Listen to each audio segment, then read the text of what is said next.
Start, bench, cut these 3 Penn State running backs in college. Can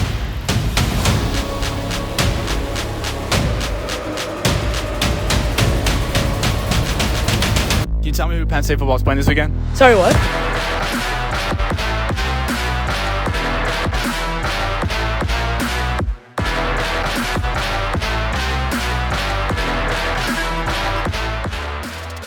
Welcome back into the Penn State Pulse. I'm your host, Dawson.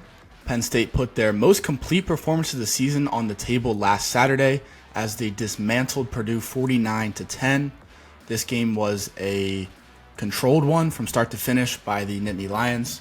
The starters looked great, the 2 deep guys looked great, and some of the young guys down on the depth chart, they got to get some meaningful reps. They also looked promising. So let's jump into what stood out and start with one of those young guys in true freshman tight end Luke Reynolds.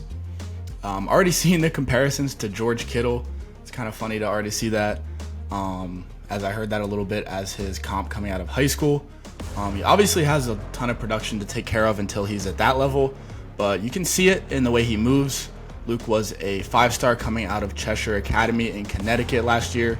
24/7 Sports had him as the #1 tight end recruit in the country, and he has certainly looked the part thus far on limited reps this season. Reynolds tallied 3 catches for 54 yards and his first collegiate touchdown on that wheel route.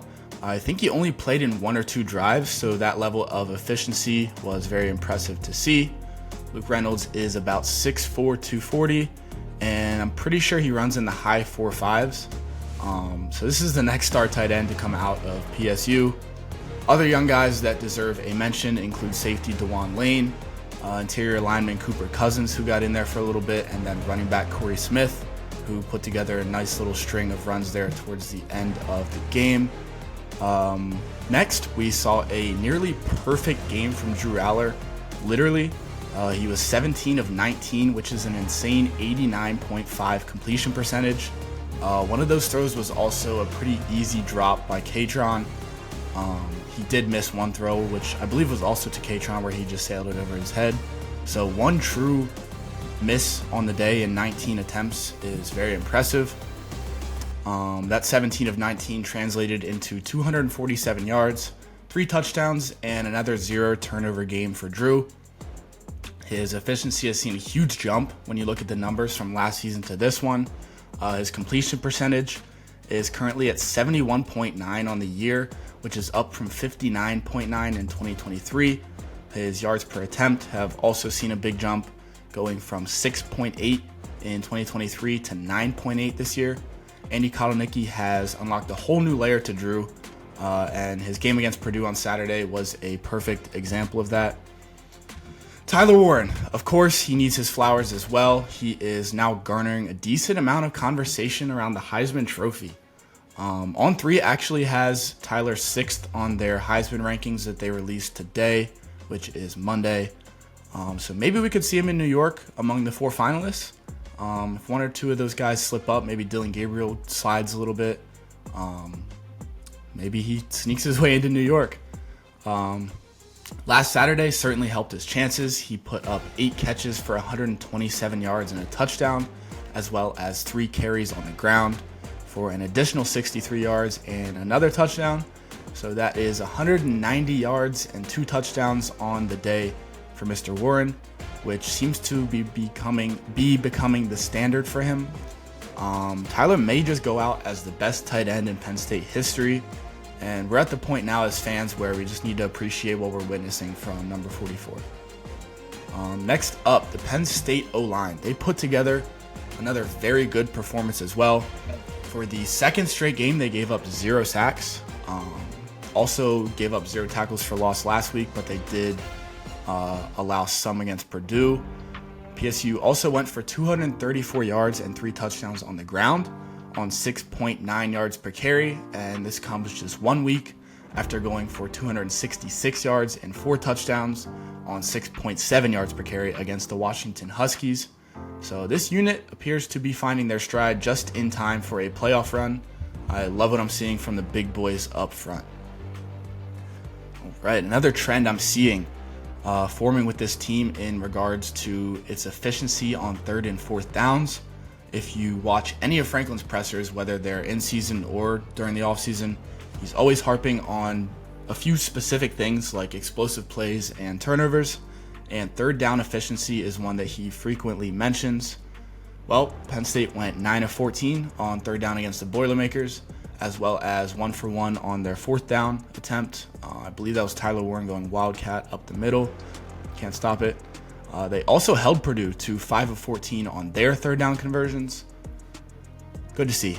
It's just that simple. It's very good to see. When you're converting on third and fourth down, you're going to improve your chances to win that game by a pretty wide margin. So now let's transition into segment 2, which is some areas for improvement. You have to start with the wide receiver room here. Yes, Tyler Warren is great, but his extreme increase in production has also been due to the lack thereof from Penn State wide receivers. This was a spot where I really wanted to see the wide receivers show us something. I made that pretty clear pregame that I was keeping an eye on that. They finished the day as a unit with 3 combined catches for 56 yards and a touchdown. Just putting it flatly, that is pretty concerning. There was the one deep ball where Harrison Wallace got behind the Purdue coverage for a 46-yard touchdown. And outside of that explosive, the wide receivers went 2 catches for 10 yards. That is not going to cut it. Tyler Warren cannot do it all when you face an elite defense. We saw that against Ohio State play out in real time. I'm not going to beat a dead horse here, so I'll just leave it at this. We need to see improvement from the wide receivers if this team is going to get where it wants to go this season.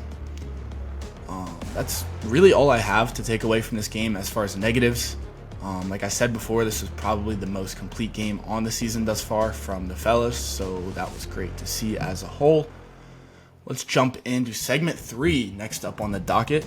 Let's look ahead to what's left on the 2024 season that has seemingly flown by. I can't believe we're on game 11 already. The Nittany Lions have 2 regular season games remaining on the schedule as they look to cement a first-round home playoff game. This Saturday is another road game as they travel up north to take on Minnesota.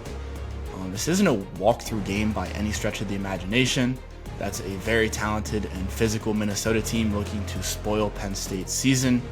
I'm sure a bunch of you remember that 2019 game. Both teams went into that thing, I believe, 8-0 in physical. Minnesota was able to upset Penn State. They played a very physical game, and they just beat Penn State up, and they were not able to come back from that halftime deficit. They were down like 11 at halftime. Minnesota just clung to that lead and spoiled Penn State's season. So the betting line on this one opened at Penn State minus 11.5. Currently sits at 12.5. The Gophers are 6-4 right now. Not amazing, but they have some nice wins over teams like USC and a road win at Illinois. Very impressive. They also played Michigan very close on the road in Ann Arbor. They came up just short with a 27-24 loss in that one. Yes, I know Michigan isn't up to standards this season, but that's still a very tough road environment to hang around in. Minnesota's offense, when it's on, is a tough unit to stop. They hung 48 points on Maryland 3-4 weeks ago, and then 25 on that tough Illinois defense on the road. This will be a very good road test for Penn State to end the season as far as their away games. And then Penn State will head back to Beaver, where they finished their regular season at home against Maryland. That one was just officially announced today as a 3:30 evening kick on Big Ten Network. If Maryland can somehow find a way to upset, I believe it's Iowa this weekend, they will be heading into this one with a 5-6 record and fighting for bowl eligibility, which I guess makes it mean a little bit more to them. No betting line on that one yet, I believe, but ESPN's FPI gives Penn State about a 93% chance to win. I would guess that the line opens in like the 21 to 24 point range on that one. If the Nittany Lions can win out and finish the regular season at 11-1, they will be staring a home playoff game right in the face. I mean, can you guys imagine that? That's unprecedented. We have not seen home playoff games anywhere. And to get one in Beaver in the first year of the expanded 12-team playoff. Maybe a southern school coming up north in the cold, maybe some rain or snow, potential emergency whiteout, seems to be in play as well. If a home playoff game were to be the case for Penn State, that would just simply be electric. Some teams PSU has been commonly matched up with in these playoff projections that people like On3 are putting out include Notre Dame, Ole Miss, Georgia, and Boise State.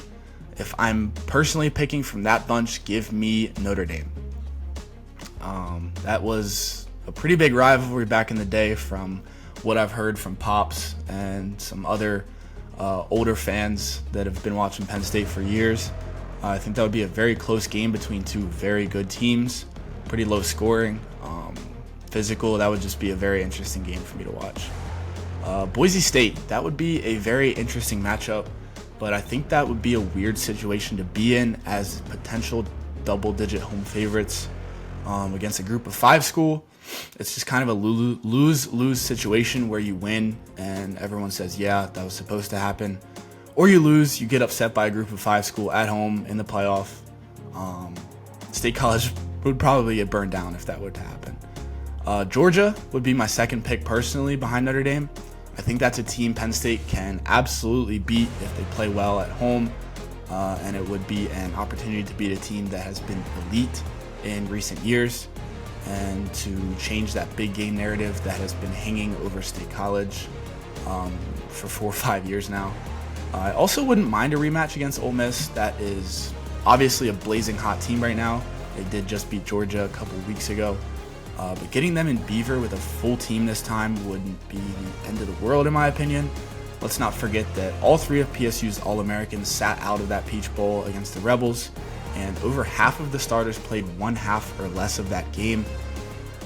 So regardless of the outcome, who they play, it is a very exciting future on the horizon regarding the season for Penn State. They just need to finish strong here and take care of business against the Gophers and the Terrapins. So that is going to do it for today's episode of the Penn State Pulse. Thank you all so much for tuning in as always. I appreciate the support more than you could ever know. Have a great week, and I will see y'all in a few days to break down this matchup with Minnesota.